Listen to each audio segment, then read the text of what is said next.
বক্তব্যের জন্য। এখন আমি বিনীতভাবে অনুরোধ করছি আজকে যার বক্তব্য শোনার জন্য আমরা সকাল থেকে অধীরভাবে অপেক্ষা করছি আমাদের চট্টগ্রাম জেলার সুযোগ্য জেলা প্রশাসক ও বিজ্ঞ জেলা ম্যাজিস্ট্রেট জনাব ফরিদা খানম স্যারকে ওনার মূল্যবান বক্তব্য উপস্থাপনের জন্য। চমৎকার আয়োজন। আমি আমার পুরনো একজন কলিগ আছেন, উনি দাগুন ভিয়া ছিল, আমি দাগুন ভিয়ার ইয়ানো ছিলাম। তো সেখানে আমাদের অফিসার্স ক্লাবটা খুবই একেবারে খুব ফেইল ছিল, মানে অফিসাররা বসতে পারতাম না। অনেক কষ্টে কিছু টাকা দিয়ে উপজেলা চেয়ারম্যানের সহায়তায় মোটামুটি একটা বসার মতো পরিবেশ করেছিলাম। তো এখানে আসার পরে এত চমৎকার কনফারেন্স রুম দেখে আমি রিয়েলি খুবই মানে জাস্ট অ্যামেজড। খুবই চমৎকার করেছে, কে করেছে আমি জানি না, যা হোক বেশ রিসার্চফুল কনফারেন্স রুম। আজকের এই আয়োজনে আমি প্রথমেই গভীর কৃতজ্ঞতায় গভীর শ্রদ্ধায় স্মরণ করছি আমাদের যারা বৈষম্য বিরোধী ছাত্র জনতার আপনার নতুন বাংলাদেশ বিনির্মাণের লক্ষ্যে জীবন দিয়েছেন তাদেরকে।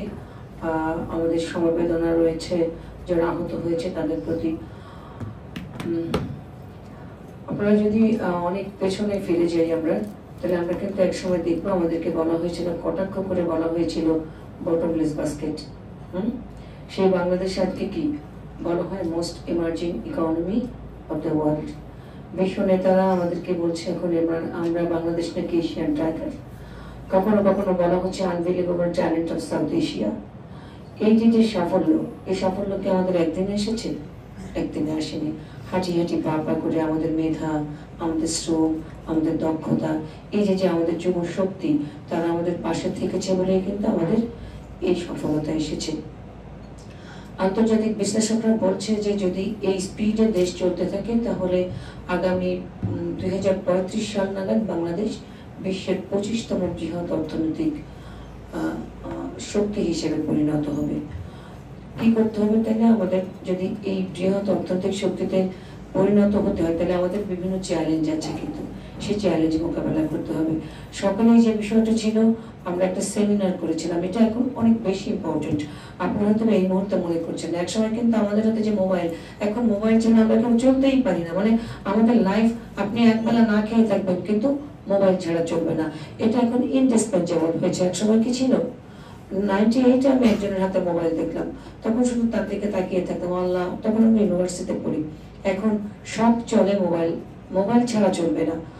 তো আমরা যে 4th টায়ারের যুগে যাচ্ছি, এই 4th টায়ারের যুগে কিন্তু যদি আপনি দক্ষ মানব সম্পদ হিসেবে পরিণত না হন, নিজেকে যদি প্রযুক্তি নির্ভর হিসেবে যদি নিজেকে গড়ে না তোলেন, তাহলে কিন্তু আপনার কোনো মূল্যই থাকবে না। আপনার উন্নত বিশ্ব কিন্তু এখন 4th টায়ারের সঙ্গে পরিচিত। 4th শিল্প বিপ্লবের নাম তো আপনারা শুনেছেন, শোনেননি? সেই 4th শিল্প বিপ্লবের সব থেকে বড় কথা হচ্ছে আপনাকে আমাকে, বিশেষ করে আমাদের যাদের হাতে আগামী দিনের বাংলাদেশ, আমাদের যুব সমাজ যারা, আমাদের কিশোর, আমাদের কিশোরীরা যারা, তাদেরকে এই 4th ইন্ডাস্ট্রিয়াল রেভলিউশনকে চ্যালেঞ্জ করবার জন্য আপনি তথ্য প্রযুক্তি নির্ভর দক্ষ মানব সম্পদ হিসেবে পরিণত হতে হবে। না হলে কর্মক্ষেত্র কিন্তু এখন প্রযুক্তি নির্ভর হচ্ছে গ্র্যাজুয়ালি। আপনি দেখবেন 20 বছর পরে এই আপনারা যারা টাইপ জানে না বা ভালো কম্পিউটার জানে না, তারা কিন্তু চাকরি হারাবে। আপনাকে চ্যালেঞ্জ করতে হবে কি দিয়ে? এর আগের যে শিল্প বিপ্লবগুলি ছিল সেগুলি আপনার শুধুমাত্র শারীরিক পরিশ্রমকে রিপ্লেস করেছে, আর 4th টায়ারটা আপনার শারীরিক এবং মানসিক দুইটা পরিশ্রমকে রিপ্লেস করবে। এখানে মেশিন কাজ করবে। আপনার ন্যানো টেকনোলজির নাম শুনেছেন না? আমি কিন্তু আমাদের যারা যুবকরা আছে না এখানে, আপনাদের উদ্দেশ্যে এই বক্তব্য, কিন্তু ন্যানো টেকনোলজি, বায়োটেকনোলজি, আপনার আর্টিফিশিয়াল ইন্টেলিজেন্স, তারপর রোবোটিক্স, এগুলির নাম তো আপনারা শুনেছেন, বিগ ডাটা। আপনার যদি প্রযুক্তিতে যদি আপনার এক্সপার্ট না হন, তাহলে কোনো মূল্যই থাকবে না আগামী কিছুদিন পরে।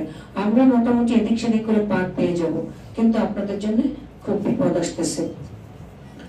জন এফ কেনেডির নাম শুনেন এমন কেউ আছে নাকি? কেউ নেই। আমেরিকার প্রেসিডেন্ট, উনি 1963 সালে ঘোষণা দিয়েছিল আমরা চাঁদে যাব। এই ঘোষণার সঙ্গে সঙ্গে আমেরিকা কি করলো? জোরে সোরে কাজ শুরু করে দিল, চাঁদে যাবার প্রস্তুতি নিল। 1969 গিয়ে তারা প্রথমে চাঁদে পা রাখলো মার্কিন নভোচারী নীল আর্মস্ট্রং। যদি আমেরিকা কাজ শুরু না করতো তাহলে কি স্বপ্ন সফল হতো? হতো না। আবুল কালাম আজাদের নাম শুনেছেন তো, ইন্ডিয়ার প্রেসিডেন্ট ছিলেন। উনি কি বলেছেন? বলেন, তুমি এমন স্বপ্ন দেখো, তুমি ঘুমিয়ে ঘুমিয়ে স্বপ্ন দেখো না, তুমি এমন স্বপ্ন দেখবা যে স্বপ্ন পূরণের তাগিদ তোমাদের ঘুমোতে দেবে না। যদি আমরা স্বপ্ন না দেখি, আমাদের স্বপ্ন না থাকলে সেই জীবনের কোনো মূল্য আছে? আমাদের টার্গেট থাকে যেন, যে আমরা পৌঁছতে হবে আমাদেরকে। আপনি যদি আপনার জীবনের বলে না যে লক্ষ্য ছাড়া জীবন ওই যে হতাশার কাফন জড়ানো জীবন্ত লাশ, তো আমরা কিন্তু দেখেন, আপনারা যারা আমাদের এই সাইডে দেখছেন, আপনারা যারা এখন স্টুডেন্ট, আমাদের যারা সব অফিসাররা, কিন্তু আমাদের জীবনকে একদিনে এখানে এসেছি, একদিনে কি ক্যাডার অফিসার হয়েছি? আমরা কি আপনাদের মতো ছিলাম না? আমাদের কি শৈশব ছিল না, কৈশোর ছিল না? আমরা পড়ালেখা করেছি। আপনাদেরকে রিকোয়েস্ট করবো, আপনারা যারা আপনারা সমন্বয়করা আছেন, বৈষম্য বিরোধী ছাত্র আন্দোলনে যারা জয়েন করেছেন, বাংলাদেশের জন্য কিছু করতে হবে। কিভাবে করতে হবে? আপনি যদি পড়ালেখা করে মানুষের মতো মানুষ হয়ে একটা চাকরিতে, ভালো চাকরিতে জয়েন করতে পারেন, পরিবারও নিরাপদ, আপনিও নিরাপদ। আপনার আগামী দিনের ভবিষ্যতের জন্য বাংলাদেশটা আপনাদের হাতে নির্ভর করছে। আমরা একসময় এই চেয়ারগুলি ছেড়ে দেব, এই চেয়ারগুলি ছেড়ে দেব, আপনারা এখানে এসে বসবেন, আমরা দর্শকের সারিতে যাব। সেজন্য কি করতে হবে? এই বলছে তারুণ্যের সমাবেশ, বলা হয়েছে না, এসো দেশ বদলাই, এসো পৃথিবী বদলাই। এর তো মর্মার্থ আছে, বলে দিলাম আর তো হলো না।